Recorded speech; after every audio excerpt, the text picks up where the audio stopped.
for an unforgettable vacation. Two families pack up their kids and head for the deep jungle. But stubborn Tom ignores his wife's objections and insists on cutting through a barrier rope to reach an area with no people around for camping. With everyone reluctantly going along, they set down their packs and duck past the perimeter line one by one. Nobody pays the warning sign nearby a second glance. They walk straight into forbidden territory. After hours of hiking, they finally reach their dream destination, the legendary Phantom Pond. They say many visitors who come here feel as though a dream has bled into reality, where nothing feels quite real anymore. And sure enough, something does feel off. While they splash around in the water, there always seems to be a pair of eyes watching them from somewhere nearby. After a hearty dinner, the two brothers are washing dishes by the water's edge when Jason finally reveals the secret behind this place. Years ago, strange things happened here. Young people kept vanishing near the pond without a trace, as if they'd simply evaporated. No clues were ever found. That's why this area has been classified as a restricted zone ever since. Right on cue, Millie suddenly bursts out of the water, scaring the brothers half to death. All the fear dissolves into laughter. Everyone treats Jason's story as nothing more than a joke, but late that night, something strange does happen. Jim wakes up and drifts toward the pond. He thinks he sees Millie's silhouette by the water. The quiet, introverted Jim has secretly had a crush on her for a long time. Heart pounding, he wades in, but Millie vanishes without a trace. Wakker worden. Hey. Ontbijt is klaar. He assumes it was just a nightmare. But the next morning, when everyone laughs at his mud-caked legs and Millie acts as if nothing happened, Jim is completely bewildered. Because of his feelings for her, he decides not to tell anyone about his bizarre experience. But watching his brother joke around with the girl he loves stirs something painful inside him. Things get even stranger. Tom's fuel canister has mysteriously emptied itself overnight, and the large supply of food they brought has spoiled all of it in a single night. Without food, the vacation is as good as over. So Tom comes up with a morale-boosting plan. He gathers everyone together and proposes they draw lots to split into pairs. Each team will go out to collect firewood, and whoever brings back the most food wins. Simple enough. But this decision leads Tom to discover a secret his wife has been hiding for years. Ever since Jason's divorce, his wife Hannah has been keeping in close contact with him. Tom thinks back to all the times she rejected his advances. Suddenly, it all makes sense. When he stumbles upon his wife and Jason in a compromising situation, something inside Tom snaps. He wants blood, but he doesn't confront them, not yet. When Jason returns proudly carrying a wild rabbit he caught, Tom can't help but make a few snide remarks. Frustrated,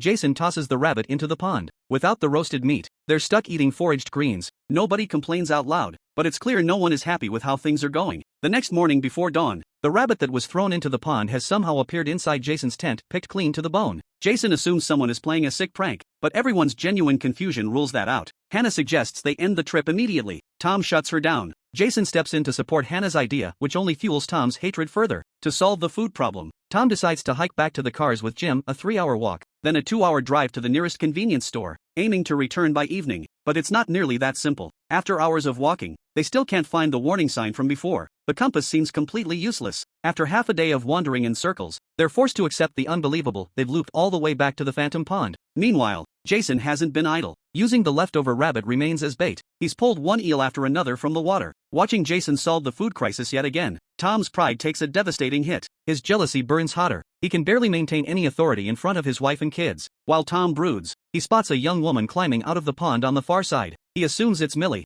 Jason's daughter. Thinking about Jason and his wife, a dark impulse takes hold. He watches the figure disappear into the tall grass and follows. Tom is instantly captivated by the beautiful young Millie before him. He's completely lost in the moment, utterly unaware that everything he's experiencing is a hallucination. Kom je? Huh? Ja, weet je wat we eten? Alen. Lekkerpikkers, aaseters, net als paling. Eet ik niet. Zeg maar dat je me niet kon vinden. Still buzzing from his fantasy, Tom skips dinner, which accidentally saves his life. The eels Jason caught are lampreys, ancient creatures that retain toxins in their bodies. Without thorough cooking, they can cause severe poisoning. That night, everyone who ate is violently ill. Some lose consciousness entirely. Tom, the only one who didn't eat, is perfectly fine. The situation turns critical the next morning. When Millie goes to wake her father, Jason is already dead. Panic sets in. Their phones have zero signal. The only option is to get out of the jungle and call for help. Millie insists on staying with her father's body. Dezhuang volunteers to keep her company, so Tom sets off with his wife and kids to find the way out. The result is predictable. After half a day of walking, they end up right back across from the campsite. Trapped, almost out of food, Tom has no idea what to do next. Hannah refuses to just sit and wait to die. She and Millie head out together to search for an escape route, but shortly after they leave, Tom, ignoring both children's protests, insists on burning Jason's body. Even more disturbing, he turns to Dezhuang with a dead serious expression and warns him to stay far away from Millie. Don't even think about her. His father's unhinged behavior sends a chill down Dezhuang's spine. When the two women return and find Jason's charred remains, Millie breaks down. Hannah erupts at her husband. Tom, who's been holding everything in, finally explodes. He shoves her, and the consequences are devastating.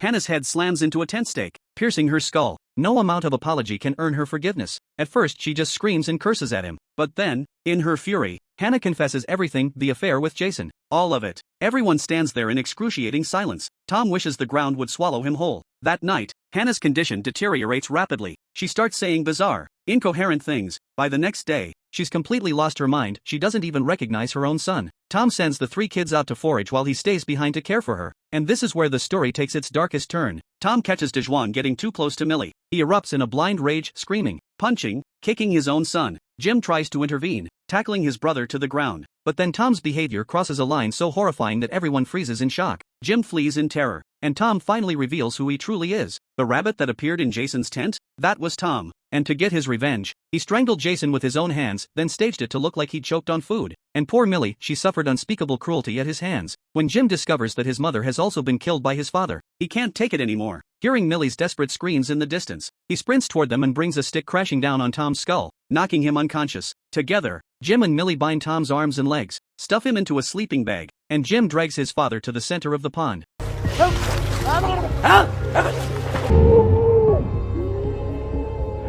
Only Jim and Millie are left. After a night of wandering, they end up right back across from the campsite, still trapped. What started as a beautiful vacation for 2 families was destroyed by one woman's affair, triggering a chain of violence that nearly wiped everyone out. In real life, crimes of passion born from infidelity are tragically common. The moment someone steps onto the path of betrayal, both sides almost always end up destroyed. Tom in this film is a perfect example. From the moment he discovered his wife's affair, he began plotting revenge. First he swallowed his rage in silence. Then the strange geography of this place fed his hallucinations, twisting his mind further and further, until finally, with nothing left to lose, he erupted and created a tragedy that could never be undone. A reminder to every viewer, the wilderness is full of hidden dangers. Think twice before you venture in. That's today's story. If you enjoyed it, hit that subscribe button. My name is Tom. See you next time.